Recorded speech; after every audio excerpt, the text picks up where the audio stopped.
Dios, Jeremías 29:11. Dios es nuestro papá. Y Dios siempre va a querer lo mejor para nosotros. Siempre. ¿Qué papá aquí dice, no, yo quiero ver a mi hijo mal? Yo quiero que a mi hijo no le vaya bien en la vida. Que él sepa lo que nunca lo vamos a hacer. Nosotros siempre vamos a tener esa actitud que tiene Dios con nosotros. Esa actitud de padre, que siempre quiere ver a sus hijos bien. Siempre Dios va a actuar para nosotros en bien. Como dice ahí, el pensamiento de Dios no es igual al de nosotros. Para Dios, para nosotros, el propósito de Dios es grande.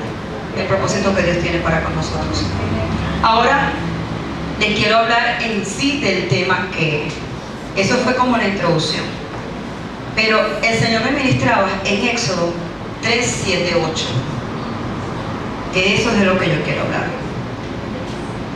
Dice, dijo luego Jehová, bien, he visto la aflicción de mi pueblo que está en Egipto, y he oído su clamor a causa de los exactores, pues he conocido sus angustias, y he descendido para librarlo de manos de los egipcios y sacarlo de aquella tierra a una tierra que fluye leche y miel. Eso es Dios. Dice este versículo que Dios descendió en medio de la angustia de su pueblo para rescatarlo, para librarlo de la mano de los egipcios. Porque nosotros sabemos que en este capítulo de Éxodo habla del llamamiento de Moisés, cuando Dios llama a Moisés a través de la zarza ardiente y le dice que necesitaba que él fuera a libertar a su pueblo. Que cuando Moisés, todos sabemos la historia, que Moisés le dice que no sabe hablar, que le buscara a otra persona y pone excusa, porque a veces nosotros hacemos eso, muchas veces. Y Dios le dice que ha escuchado la angustia y el clamor de su pueblo. ¿Por qué? Porque estaba en esclavitud. Y el Señor le llama a Moisés para que sea el libertador de ese pueblo. Pero ahí comienza Dios a obrar, a hacer visible esa libertad. ¿Qué hace Dios a favor del pueblo de Israel? Dios comienza a enviar, Dios manda a Moisés y le dice al faraón que deje ir a su pueblo. Pero todos sabemos que el faraón se negó a dejar ir al pueblo. Y entonces Dios comienza a obrar a favor de su libertad. ¿Qué hizo Dios con el pueblo de Egipto? Empezó a mandar en las plagas. Le mandó 10 plagas, de las cuales esas 10 plagas, ninguna tocó a su pueblo. Ninguna tocó a su pueblo. Pase lo que pase en el país, en nuestra tierra, nada va a tocar nuestra vida, nuestra casa. ¿Por qué? Porque ese Dios que libertó al pueblo de Israel es el mismo Dios que nosotros le servimos. Amén. Y entonces Dios le manda las plagas, que fueron 10. Pero la última fue la que hizo que el faraón doblara el brazo, que fue la muerte de los primogénitos. Pero Dios a su pueblo le mandó poner ¿qué? En las puertas una sangre de cordero, para cuando el ángel de muerte pasara, no tocara esa casa. Pues así el Señor ahorita nos dice a nosotros, unja su casa, porque lo que venga, lo que pase, el Señor va a guardarnos. A todos nos va a guardar. Nada va a venir contra nosotros, porque ese Dios promete guardarnos. Entonces vemos que el faraón decide, con la plaga, con la muerte de su hijo, decide dejar ir al pueblo. Pero en cuestiones de tiempo, después se arrepiente, el pueblo se fue, se arrepiente y sigue el pueblo y lo persigue. ¿Para qué? Para volverlo a tomar. Y vuelve el Señor otra vez a manifestarse, abriendo el mar en dos y pasando a su pueblo en seco. Nosotros, o sea, yo me imagino el estar allí, ver ese mar en dos y uno caminar en seco. O sea, es algo tan impresionante. Ayer fuimos al Ávila y yo me imaginaba eso, porque Marilyn decía, esto parece que fue como un río, una broma, y yo decía, wow, porque las piedras como están, se ven como que, ¿sabe? Como que cuando pasa un río, porque eso tiene como su huella. Y entonces yo decía, wow, Señor, me trajo a la mente eso. Cuando el pueblo de Israel pasó en seco, eso estaba así. Traían piedra y harían, pero ellos veían en las dos paredes, sus paredes eran agua. Y me imagino que verían como cuando están las peceras, que veían los peces y las cosas. Es una cosa que yo decía, wow, qué impresionante, algo maravilloso. Y el pueblo pasó. Pero ¿qué pasó cuando llegó el pueblo de Egipto? El pueblo de los egipcios. Eso cerró. Ellos estaban empezando a entrar al mar porque pensaban que Dios le iba a permitir a ellos llegar al pueblo de Israel. Y ellos no estaban peleando contra Moisés, ellos estaban peleando por el mismo Dios. Dios usó a Moisés para libertar al pueblo, pero el que estaba manifestándose ahí era el mismo Dios. Y el pueblo pasó y vino el Señor y cierra el mar, y todos los que venían en contra del pueblo de Israel fueron destruidos. Así el Señor va a hacer con nosotros. Todo lo que venga en contra de su pueblo, el Señor lo va a exterminar, porque Él pelea por nosotros. Nosotros tenemos que estar confiados y no temer a ese Dios que, como hizo en el pueblo de Israel, así también va a ser con nosotros, porque el Dios no tiene tiempo. Es el mismo Dios que tenemos nosotros, ese Dios que abrió el mar en luz y dejó pasar al pueblo en seco. Es el mismo Dios que nosotros estamos aquí sirviéndole, es que estamos aquí adorando. El Señor hizo todo eso por el pueblo de Israel y los deja en el desierto de Shur. Ellos llegan a ese desierto. Igualmente el Señor en ese desierto sigue obrando en el pueblo de Israel. ¿Cómo obraba el pueblo en el pueblo de Israel? Mandándole agua de la peña, le mandó maná del cielo, le mandó codornices, ¿verdad? Todo eso Dios lo hizo en el desierto. Pero ¿por qué lo hizo, Señor? El Señor hizo todo eso, y a pesar de que el Señor se manifestaba con todo lo que les dio, codornices, maná, sus ropas no se envejecían. Su ropa, ellos duraron 40 años allá, ellos no, dice que ellos, los zapatos que quedaron descalzos, no. El Señor hasta en eso, ese detalle el Señor cuidaba de ellos, que su ropa no envejecieron y su calzado tampoco. Todo eso que nosotros podemos ver en el pueblo de Israel, y que ellos también fueron testigos de todo lo que el Señor hizo, pero hubo algo que ellos hicieron, que es lo que yo les digo, la actitud. El pueblo de Israel empezó a quejarse. Se quejaron en el desierto porque no tenían agua, se quejaron porque no tenían que comer, y el Señor empezó a obrar. El Señor les mandó una nube para que lo tapase del sol, porque sabemos que en el desierto el sol es implacable, y el Señor les manda una columna de nubes para que no le fatigue el sol, y de noche les manda una columna de fuego para que fuera alumbrando su camino. Y ellos empiezan con su queja. ¿Qué es la queja?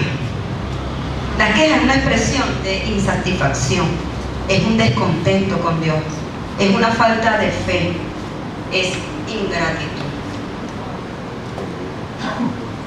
Esto es lo que hace el pueblo de Israel cuando el Señor, después de ver todas esas maravillas, toda esa manifestación del Señor, después de ver las 10 plagas que les mandó a Egipto y que no tocaron su casa, después que mandó maná del cielo, después que vio que de la peña salió agua, que eso le costó la entrada a la tierra prometida a Moisés, el no obedecer a Dios cuando Dios le dijo que la golpeara. Dios le dice que la golpeara la primera vez, y después le dice háblale a la peña. No le dijo que la golpeara, y no Moisés, y la golpeó, y eso le costó el entrar a la tierra prometida. ¿Y qué hizo el pueblo de Israel? Quejarse. Y eso es lo que el Señor quiere tratar con nosotros hoy. Es algo tan impresionante que yo le decía, Señor, ¿de qué voy a hablar? Y el Señor me traía, era esto, del pueblo de Israel. Todo lo que el pueblo vio que Dios hizo para sacarlos de la esclavitud, y después que en el desierto darle todo y que se queje. Qué ingratitud del pueblo. Pero muchas veces nosotros somos así. A veces Dios hace cosas por nosotros, y nosotros, porque nos falta algo, nos quejamos. y no nos acordamos que Dios nos ha dado todo. Nos ha dado la vida, nos ha dado el hablar, nos ha dado el caminar, pero nos quejamos porque no tenemos un carro. Ay, Señor, yo no tengo carro, qué fastidio. Pero tienes camioneticas, tienes rider. Lo que no le gusta montarse en moto, bueno, pero eso no lo tenemos que saber agradecerle a Dios. Que nosotros tenemos cómo caminar, no dependemos de una persona para que nos lleve a un lugar, porque nosotros caminamos, nosotros podemos ir, podemos hablar, podemos, ¿sabes?, trabajar. Entonces Dios, a pesar de todo eso, el pueblo de Israel empieza con la queja y el Señor igual le daba lo suplía su necesidad. Nosotros tenemos que aprender que la queja no le agrada a Dios. El quejarnos no es de Dios. Cuando la pastora Maribel en la vigilia nos da la pulsera, muchas de las pastoras tenemos la pulsera. Esto es un pacto, ella lo dijo cuando estaba en el vivo, que es un pacto que Dios nos hizo para que no nos quejáramos. Y es algo tan impresionante, yo no sabía que yo me quejaba tanto. Lo hacemos y no sabemos que hacemos eso. Nos quejamos por esto, por lo otro. Yo decía, Señor, yo me quejo más que un cochino. Qué increíble, me quejo. Y el Señor me tuvo que mandar poner esto para que yo me diera cuenta, porque yo no me daba cuenta. Que me quejaba. Señor, un día llego a mi trabajo, que se lo estaba comentando antes de empezar el servicio a la pastora Diana, y ya tenía la pulsera. Llego a mi trabajo y llego, qué fastidio, Señor, otra vez el trabajo, hacer lo mismo. Y cuando estoy así, el Señor como que me dice, dale gracias, da gracias que tienes trabajo, que vas todos los días a tu trabajo, dale gracias. ¿Por qué? Porque muchos anhelan tener un trabajo, muchos anhelan tener lo que tú tienes y tú te estás quejando. Y yo, Señor, perdóname, porque lo estaba haciendo con frecuencia. Yo llegaba a mi trabajo y era quejarme. Yo decía, Dios mío, y cuando llegaba mi jefa, ¿qué fastidio? Y yo dije, pero me tuvo que el Señor poner esto, porque yo me quejaba y yo, una malita. Y el Señor me manda a poner esto, es para eso. Date cuenta de cuánto te quejas. Pero le tengo una noticia, que para la queja hay solución. Para la queja, no, pero aquí hay algo muy importante que lo tengo que decir. La queja produce cosas, efectos en nuestro cuerpo. ¿Sabes qué produce la queja en nuestro cuerpo? Produce estrés. Afecta a nuestro cerebro en la negatividad. Todo lo vemos mal, todo lo vemos negativo, todo lo vemos pésimo. Reduce la capacidad para resolver problemas. La queja. No encontramos solución. La solución es quejarnos. Daña las neuronas. La queja daña las neuronas. La queja produce ansiedad. La queja también debilita el sistema inmunológico. La queja produce depresión. Y la queja deteriora la relación con otros y trae ruina. Porque ¿qué pasa cuando tú no eres, o te quejas menos, o te quejas, o no te quejas? Porque hay gente que no se queja. El pastor Tomás no se queja, él me estaba diciendo que no es quejón. Eso molesta. Cuando tú estás con una persona que te queja y tú no te quejas del sol, de la luna, de la tierra, y eso molesta y hace que la persona se aleje de esa persona. Ay, no, esta persona todo el tiempo anda negativa, todo el tiempo anda con esto. Entonces uno evita a esa persona. Y eso es lo que trae la queja. La queja retrasa la bendición. ¿Por qué retrasa la bendición? Cuando el pueblo de Israel estaba en el desierto, duraron 40 años. ¿Y eso era para que ellos tuvieran 40 años en el desierto? Esto no se llevaba 40 años. Eso llevaban días. Y ellos duraron 40 años. ¿Pero por qué duraron 40 años? Porque se quejaron. ¿Y qué hizo Dios con esas personas que se quejaron? ¿Entraron a la tierra prometida? Esa gente no entró a la tierra prometida. ¿Y qué hace la queja? ¿Qué hizo la queja con esa generación? El Señor la exterminó. En esos 40 años ellos fueron exterminados. Ellos no entraron a la tierra prometida. Entraron fue sus hijos y los hijos de sus hijos. Fueron los que gozaron de esa bendición. Entonces la queja que nosotros tenemos que erradicarla de nuestras vidas, porque la queja produce ruina y produce todo lo que les dije anteriormente en nuestros cuerpos. Imagínate cómo es en nuestro espíritu y nuestra alma. La queja encadena, pero la solución a la queja es la gratitud. Que eso es lo que el Señor quiere que cambiemos, la queja por la gratitud, porque la gratitud trae libertad, nos libera.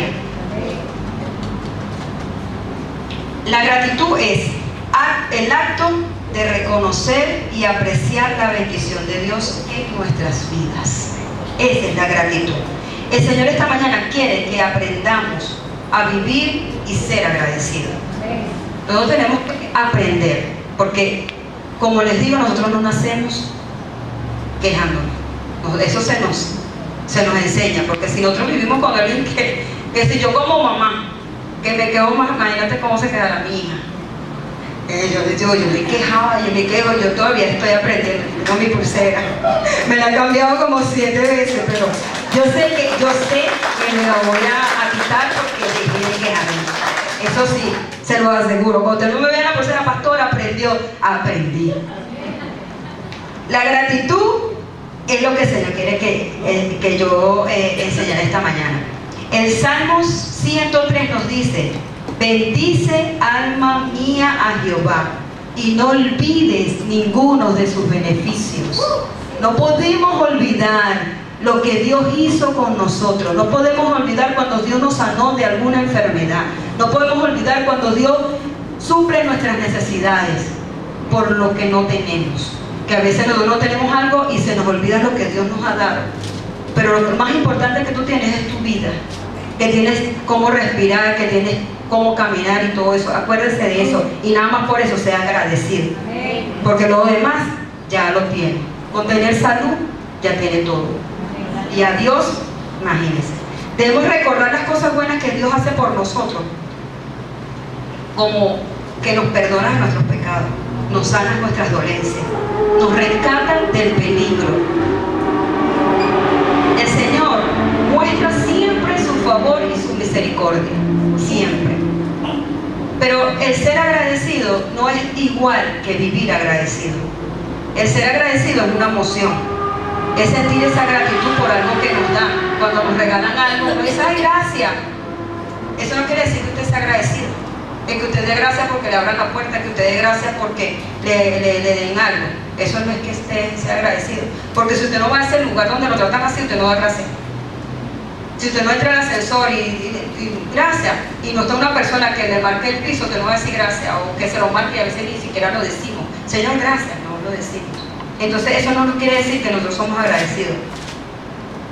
Esa es una gracia superficial, es por educación, que siempre los padres nos dicen: dé gracias. Cuando estamos chiquiticos, da agua, ¿cómo se dice? Gracias. Eso es ser agradecido, eso es enseñar e inculcar a la gente a hacer, a los niños, decirle gracias. Toman agua, denle gracias, denle un vaso, lo dejan, denle gracias. Enseñar a los niños desde pequeños a dar gracias. Pero vivir agradecido, eso es lo que el Señor quiere. Es una decisión, es una determinación, es una actitud. Es profunda, pero es bueno para nuestras vidas. En Job 22:28 dice: determinarás a sí mismo una cosa y se te hará firme, y te será firme, y sobre tu camino resplandece luz. Cuando nosotros determinamos, eso es lo que el Señor quiere. Determinemos en ser agradecidos, en vivir, no ser, aparte de ser, vivir, porque no es lo mismo vivir que ser. Entonces el Señor quiere que hoy determinemos, esta mañana determines hoy y decir: Señor, yo determino ser agradecido, vivir en agradecimiento, porque así como tiene cosas negativas en nuestras vidas el ser quejón, así tiene cosas positivas el ser agradecido. El ser agradecido nos ayuda a ser optimistas, nos da felicidad, mejora nuestra autoestima. El ser agradecido o vivir en agradecimiento reduce nuestras emociones negativas, mejora nuestro estado de ánimo, mejora nuestro sueño, mejora la concentración y produce paciencia, reduce el dolor, fortalece el sistema inmunológico. Eso es lo que hace la gratitud. A diferencia de la queja, que nos baja el sistema inmunológico, la gratitud lo aumenta, lo mantiene en alto. Por eso es que el Señor quiere que nosotros hoy aprendamos eso. Tenemos que desaprender para aprender. Tenemos que desaprender a dejar esa queja y aprender a vivir en agradecimiento. Dice como un eslogan, dice: cuando la gratitud entra por la puerta, la queja salta por la ventana.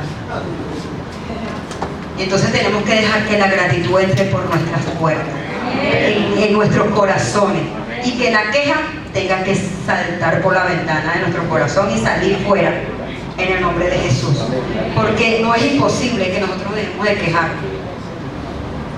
La palabra de Dios en Filipenses 4:13 dice que todo lo podemos en Cristo que nos fortalece. Entonces yo sé que yo voy a poder, por esta palabra, la palabra de Dios, que sí voy a poder dejar de quejarme. Y voy a vivir en agradecimiento a Dios por todo lo que me has dado. Y lo que no tengo, yo sé que el Señor me lo va a dar. Es un momento. Todo tiene su hora. Vamos a ponernos de pie. Esto